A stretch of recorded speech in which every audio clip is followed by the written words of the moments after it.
Welcome to Kenton's videos. Enjoy the video. You start by laying out exact measurements for the sidecar flange locations and frame brackets. Accuracy prevents misalignment later. Mark the trike's center line, measure wheelbase and offset, then transfer those points to the sidecar frame plate. Once done, cut 1. 5. Square tubing to fit and tack weld test brackets to confirm fitment.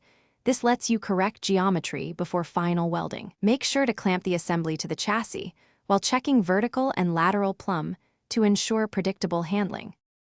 You now assemble the sidecar suspension and wheel. This controls ride and cornering balance.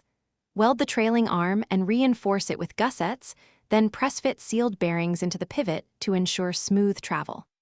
Once assembled, mount the wheel matching rim and tire size to reduce scrub. Set toe and camber near 0 as your starting point. Install an adjustable tie rod to fine-tune lateral alignment, and choose a shock rated around 25 to 35% of the trike's rear springs. Because you complete the project by permanently attaching and aligning the sidecar, because proper final setup makes it safe and predictable. Fully weld the seams, torque fasteners to spec, and treat exposed steel with primer and rust inhibitor paint.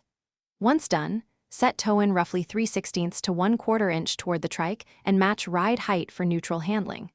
Finally, road test at low speed, then increase pace while monitoring pull and tire heat. If you experience persistent pull or binding, recheck alignment and bearing, preload as a primary fix.